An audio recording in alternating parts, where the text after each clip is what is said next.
E aí, é verdade?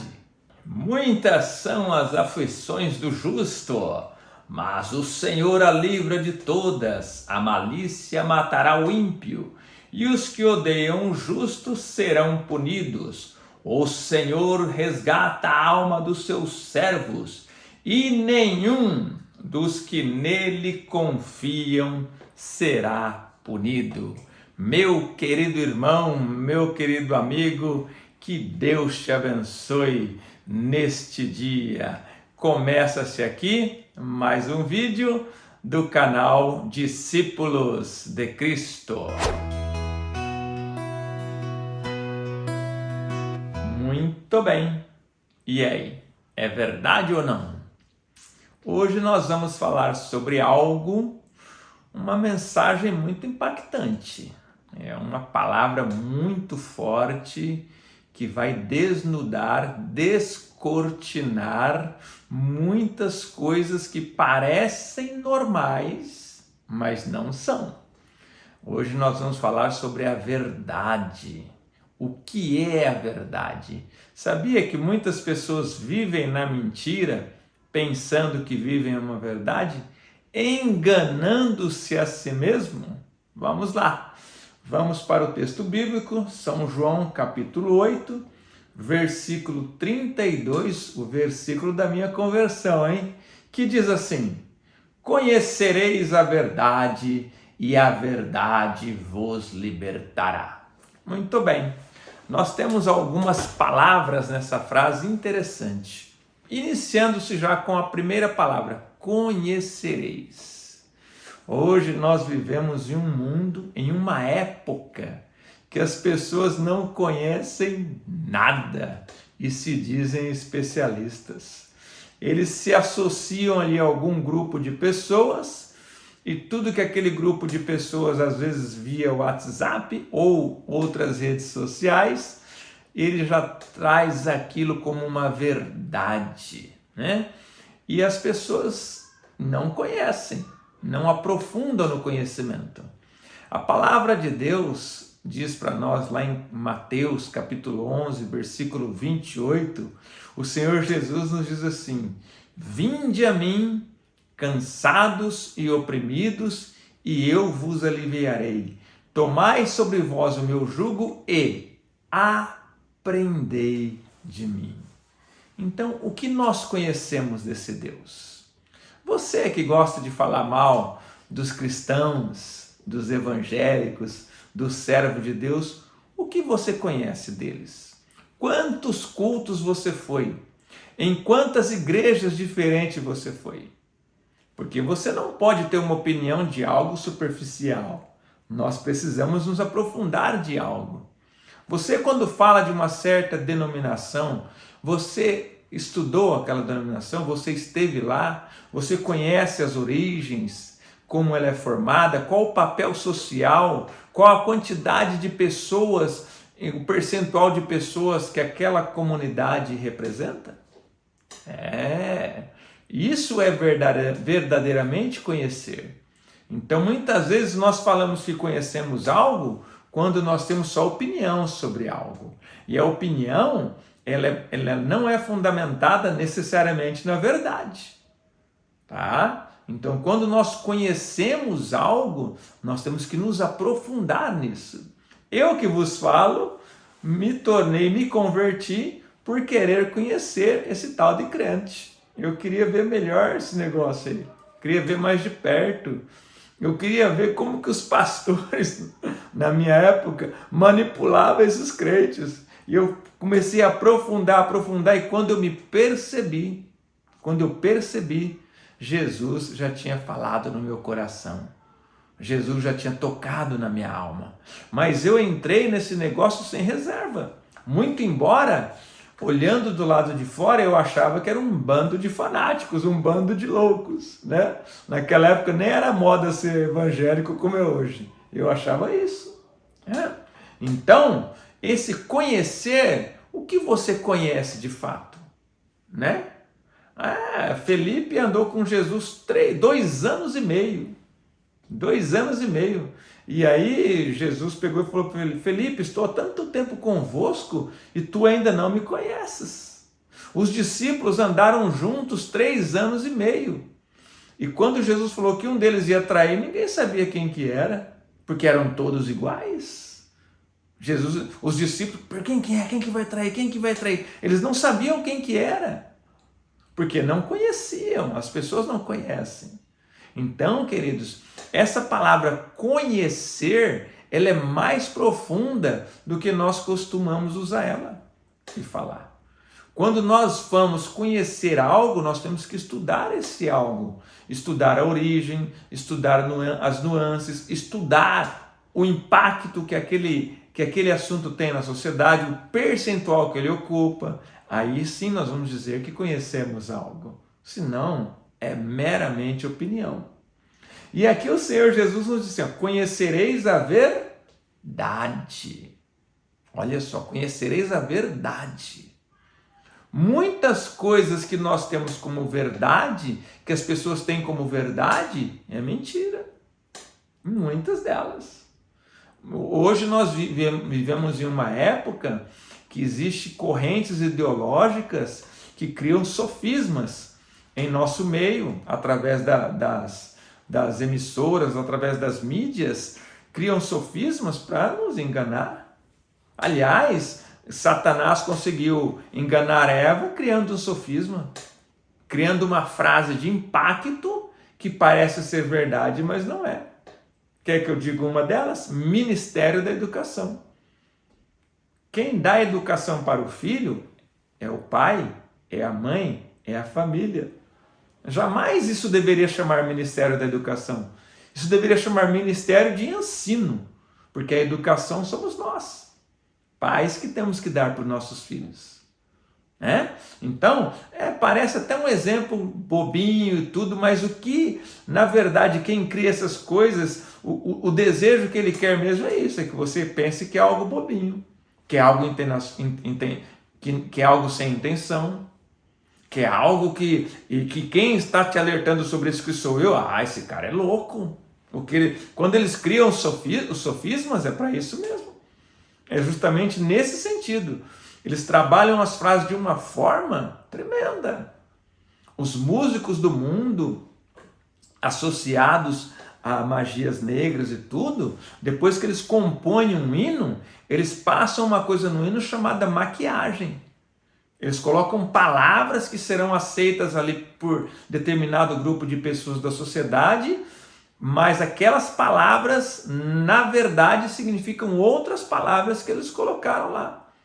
Eles criam ali um efeito de linguagem ali para isso. Então, a palavra de Deus nos diz: conhecereis a verdade. Nós sabemos que a verdade é Senhor Jesus, mas nós sabemos de outras verdades também.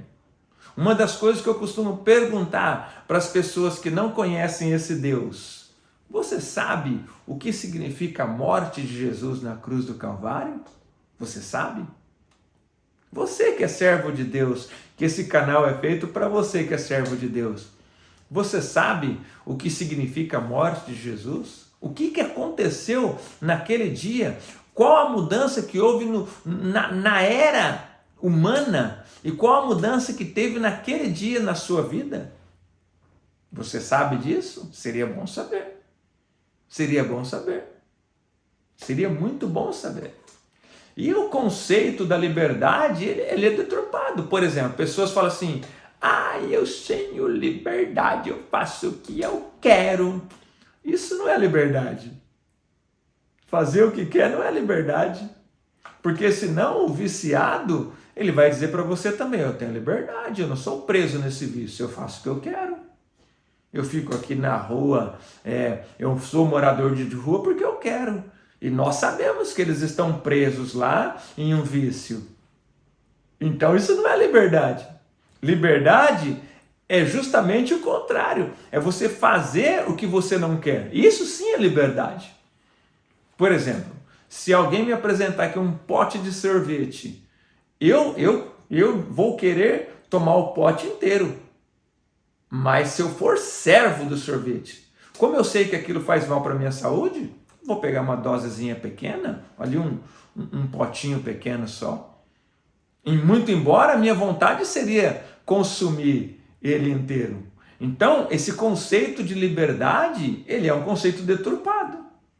Eu quero ter liberdade para fazer o que eu quiser. A liberdade é justamente o contrário. É você fazer o que você não quer. Isso é a liberdade. Porque se você fizer tudo o que você quer, vai dar mal, vai dar ruim, vai dar problema. Vai dar problema. O final dessa história não vai ser bom. Famílias inteiras destruídas, por quê? Porque as pessoas querem fazer o que eles querem. Eu quero ter liberdade. Tudo, e não quer se submeter mais. Não quer mais dar satisfação para o marido não quer dar mais satisfação para a esposa, filhos não querem dar mais satisfação para os pais. Porque eu quero fazer o que eu quero. Isso não é liberdade. Quebra princípios de autoridade, princípios estabelecidos por Deus. Nós, brasileiros, não entendemos muito bem alguns valores que outros países, os europeus, os americanos, entendem muito bem. Por exemplo, os americanos, eles entram na escola e aprendem. Eles aprendem. Não é como nós, que olha esse número, gente, 92% de pessoas que iniciam um curso superior no Brasil não exerce a profissão. Mas como assim? Ficou 4 anos aprendendo uma profissão. Depois de 4 anos não está capacitado para fazer aquela profissão? Mas como? Que conversa é essa? Será que errou tanto assim na escolha? Será? Não é? Então, uma das coisas que os europeus têm, que também nós não temos, por questões culturais, tá? Por questões históricas, não é culpa nossa, é o conceito de liberdade. Nós aceitamos qualquer coisa, nós brasileiros, eu estou dizendo, generalizando, nós aceitamos qualquer coisa. Qualquer coisa. Lembra da pandemia? Qualquer coisa que mandava fazer, tinha que fazer. Tinha que fazer. Inventaram eu não posso falar muito algumas frases aqui, mas vocês sabem o que eu estou dizendo. Alguns comportamentos, alguns medicamentos e tudo que uns você tinha que usar e outros você era proibido. Quer dizer, que liberdade é essa? Que eu não posso escolher que tipo de tratamento que eu quero. É o governo que tem que escolher o tratamento para mim? São outras pessoas que têm que escolher o tratamento para mim? Então nós latinos, nós brasileiros, não temos muito a consciência do que é liberdade. Não temos muito a consciência disso. São conceitos, tá? São conceitos. Coisas que acontecem no Brasil, em situações normais, é impossível acontecer em outros países. Eu não estou aqui dizendo que o Brasil é um país ruim, não. O Brasil é um país maravilhoso. Eu só estou passando o conceito para nós raciocinarmos. Tá? É só conceitos. Só. Eu dei uma pisadinha lá fora, eu vi com os meus olhos. Tenta furar uma fila nos Estados Unidos, para você ver. Tenta. É algo tremendo, sabe? Não vai dar certo. Vai dar problema. Né? Vai dar problema. Um dia veio uma pessoa aqui no Brasil e ele passava as lombadas. Um estrangeiro de um desses países aí. Ele falou, por que tem esses calombinhos na rua? Aí falaram para ele, não, é para o pessoal não andar numa velocidade muito alta. Aí ele falou assim, mas não tem placa indicando a velocidade? Você está entendendo?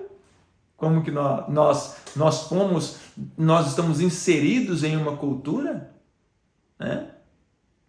Alguém disse que em determinado lugar na Alemanha, nas catracas do correio, lá tem uma catraca, um lugar no canto lá que não tem catraca. A pessoa chega no metrô ali e vai entrar ali no metrô sem catraca, nas catracas do metrô. E aí o brasileiro chegou lá e perguntou por que aquele cantinho lá não tem a catraca. Não, é que ali, às vezes a pessoa saiu correndo de casa, esqueceu a carteira ou perdeu a carteira no meio do caminho, então ele passa por ali. Aí o brasileiro já perguntou, então eu posso? Aí o alemão olhou para ele, mas você está sem carteira? Está entendendo? Eu vi com os meus olhos um ônibus lá na Europa, eu andei de ônibus lá, sem catraca. Ônibus sem catraca. E todo mundo vai lá e paga a sua passagem direitinho. Então esse conceito de liberdade, tudo, ele é um pouco deturpado para nós. Mas a palavra de Deus vai nos descortinar algo aqui nesse dia. Nós vamos aprender algo aqui. Eu aprendo e você aprende, todos nós temos o crescimento pela bondade de Deus. Nós não podemos viver de verniz. Nós não podemos viver de aparências. Nós temos que viver de fato a verdade. Olha aqui o que o texto nos diz no versículo 34. Respondeu-lhe Jesus, em verdade vos digo, que todo aquele que comete pecado é servo do pecado. Mas que liberdade é essa? Que não consegue vencer um pecadinho. Tem uns pecadinhos pequenininhos aí de 9 centímetros que não consegue vencer. Outros pecados não consegue vencer. Que liberdade é essa que fica presa nos reels, nos stories? Que liberdade é essa? Que não consegue fazer nada sem esse aparelhinho na mão. Tem que andar com esse aparelhinho 24... Ah, se fosse assim com a Bíblia Sagrada, meus irmãos, quantas barreiras já tinham sido transpostas. Que liberdade é essa? Que liberdade é essa que não consegue ter um momento de oração com o Senhor? Não consegue ter meia hora de oração? Que liberdade é essa? Não consegue fazer um jejum? Que liberdade é essa? Ah, eu faço o que eu quero, ninguém se intromete na minha vida, nem pastor, nem ninguém. Que liberdade é essa? Sendo servo do pecado, fazendo as coisas que desagradam a Deus. É reflexivo. Temos que refletir isso aí. Porque isso é a palavra de Deus. Isto é verdadeiramente a palavra do Senhor. Conhecereis a verdade, e a verdade vos libertará. É uma palavra evangelística, não vou negar. Mas para nós que já somos servos de Deus, nós temos que refletir em algo que essa palavra nos diz, né? Nós temos que entender esse conceito. Nós temos que entender algo ali que acontece em nós. Nós temos que entender. Porque senão nós vamos ter a síndrome de Adão. Eu gosto muito de falar dessa síndrome de Adão. Deus todo dia à tarde ia ali conversar com Adão. Deus ia lá, Adão, vamos bater um papo. Eu, irmãos, particularmente, não acredito que Deus chegava para Adão e falava assim, e Adão, tudo bem? Tudo bem? Então tá, tchau. Não. Deus chegava ali e tinha uma conversa profunda com Adão. Todas as tardes. Mas uma tarde Deus chega e fala, Adão, cadê você, Adão? E Adão lá, escondidinho. E aí Deus vai lá e pergunta para Adão, você pecou, Adão? E a primeira coisa que Adão fala para Deus, foi a mulher que o Senhor me deu. Transferindo responsabilidade. Foi a mulher que o Senhor me deu. Aí Deus vai lá e olha para Eva. Eva já também foi a serpente. Ou seja, eu não tenho culpa nenhuma. Adão, eu não tenho culpa nenhuma. Mas que negócio é esse? Nós temos que assumir responsabilidade. Se nós erramos, nós temos que ter humildade para admitir que erramos e reparar aquele erro da melhor forma possível. Fazer o nosso melhor, nos dedicar da melhor forma possível para reparar aquele erro. Se aquele erro causou ofensa e tudo, nós temos que fazer isso. Amém, queridos? Conhecereis a verdade, e a verdade vos libertará. Sim, sim. Vamos refletir nessa palavra. Vamos ver verdadeiramente quem nós servimos verdadeiramente mesmo, né? Vamos ver, você consegue ficar aí 20 minutos, 25 minutos ouvindo uma palavra dessa? Ou não? Já começa a ouvir, não, deixa eu sair daqui. Não. Isso eu não quero nem ouvir. Não, não é assim. O apóstolo Paulo, ele diz, ali em Romanos 7, 24, e aí eu já preparo para encerrar essa meditação, ele diz assim: quem me livrará do corpo dessa morte? Ali